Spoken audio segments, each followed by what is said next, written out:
मणि साहेब की जय। सभी साथ संगत को हाथ जोड़कर सत साहेब।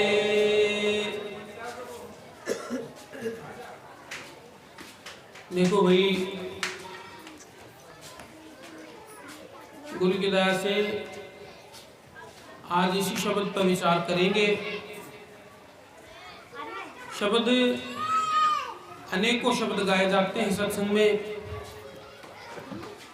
अगर गा लिया और मजे के लिए सुना गया है तो उसका कोई फायदा नहीं है। उस पर विचार करना बहुत जरूरी है।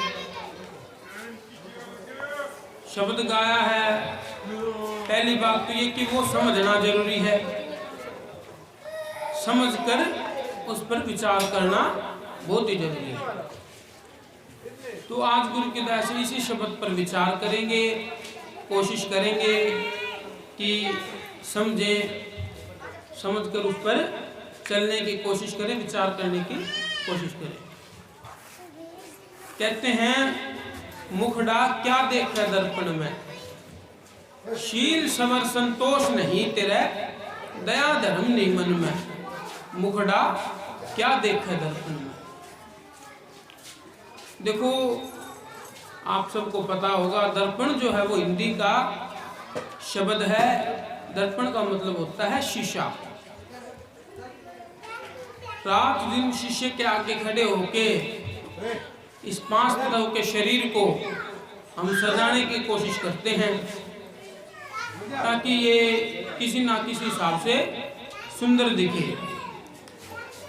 कोशिश करते हैं, नहाते हैं, सफाई करते हैं, बाल भी बांधते हैं, भाई क्रीम लगाते हैं, मेकअप करते हैं, अनेकों जतन करते हैं कि भाई ये मुखड़ा जो है ये बहुत ही सुंदर हो जाए, अच्छा हो जाए।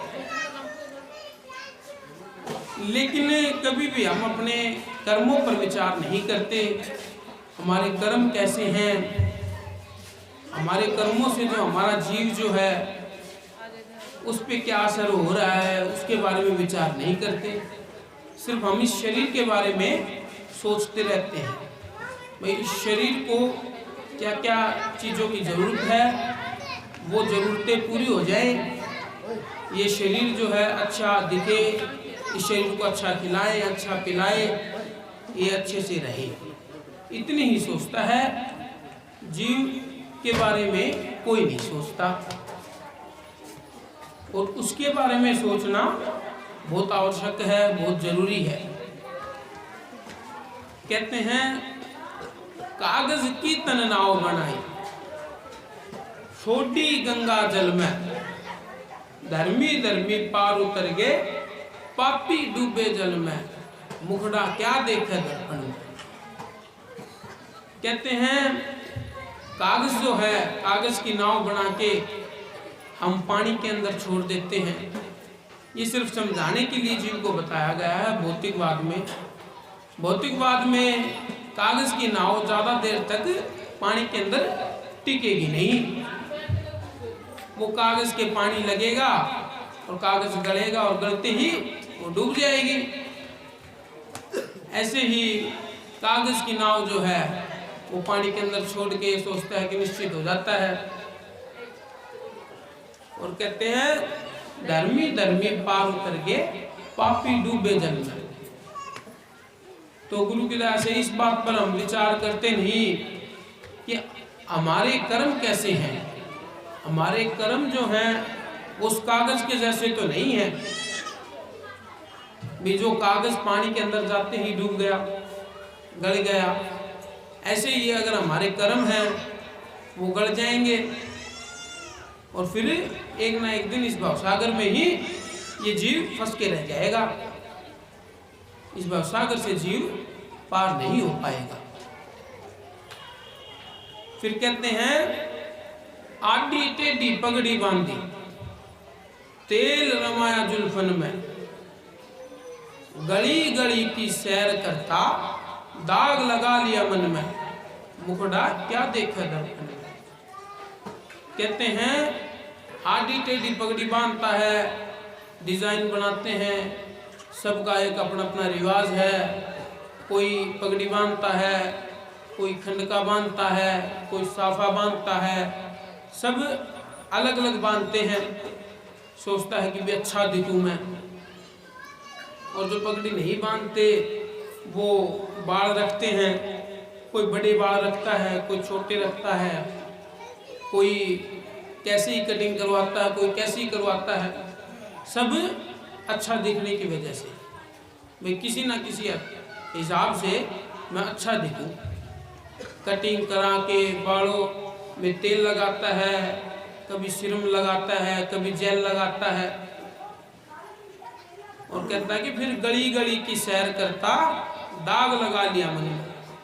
फिर इधर उधर जाता है, बुरे कर्मों में ध्यान रखता है, अच्छे कर्म नहीं करता, सत्संग के बारे में नहीं सोचता, इधर उधर की संसारिक बातों में ज़्यादा ध्यान रहता है। तो फिर तो लाजमी बात है, मन के अंदर दाग पड़ ही जाता है। तो गुरु की दया से बाद में कहा है कि भाई आम की डाली कोयल राजी, सूरा राजी रण में। आम की डाली पे कोयल राजी रहती है, सूरा जो होता है वो रण के अंदर राजी रहता है। सूरा का मतलब योद्धा। योद्धा जो है वो रण के अंदर मतलब मैदान के अंदर खुश रहता है। और दाता राजी दान करण में, मुंजी राजी धन में। दाता जो है वो दान करने में राजी रहता है, लेकिन कोई मुंजी आदमी होता है उसको सिर्फ धन से प्रेम होता है। वो सोचता है कि भी किसी ना किसी हिसाब से धन इकट्ठा हो जाए। वो उस धन के बारे में दिन रात सोचता रहता है, और कर्मों के बारे में नहीं सोचता। सोचता है कि किसी भी प्रकार से धन आ जाए, कर्म चाहे कैसे भी हो, चाहे बुरे हो अच्छे हो, उससे उस बात को कोई फर्क नहीं पड़ता। लेकिन इंसान को अच्छी मेहनत करनी चाहिए, धन भी कमाओ लेकिन अच्छे तरीके से कमाओ। इंसान को अच्छे कर्म करना बहुत जरूरी है। ये नहीं है कि संसार में सिर्फ धन के पीछे लग के अपने कर्म जो हैं उसके ऊपर ध्यान ना दें, उस पर ध्यान देना बहुत ही जरूरी है। फिर कहते हैं पत्थर की तन नाव बनाई, छोड़ी गहरे जल में। कहें कबीर सुनो भाई साधो, क्या लड़ेंगे रण में, मुखड़ा क्या देखा दर्पण में। अब क्या है, थोड़ी देर पहले बताया कि कागज की नाव बताई, अब पत्थर का भी उदाहरण दे के बताया है। पत्थर जो है कितना भारी होता है, हैवी होता है, वो भी पानी के अंदर नहीं तैरता। और कागज जो है वो हल्का है, लेकिन वो भी गल जाता थोड़ी देर में, वो भी डूब जाता है। ये नहीं है कि हल्की चीज तिरेगी या भारी चीज तिरेगी। भारी तो पत्थर भी बहुत है, लेकिन नहीं तिरा। लकड़ी जो है वो कागज से भारी है, फिर भी लकड़ी तिरती है, क्योंकि लकड़ी के अंदर जो तत्व है वो तैरने वाला है। ये जीव को समझाने के लिए बताया गया है कि भाई जैसे लकड़ी है, इसका तत्व तैरने वाला है, ऐसे ही अच्छे कर्म कर तू, उन कर्मों से ही तो तिर सकता है, नहीं तो नहीं तिर सकता। खाली बात मारने में, बातों में वजन होने में कोई फायदा नहीं है।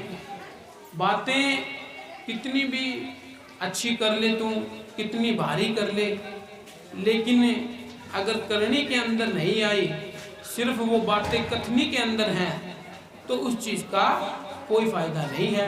एक ना एक दिन वो डूबेगा जरूर। तो गुरु की दया से इस बात पर हमें विचार करना चाहिए।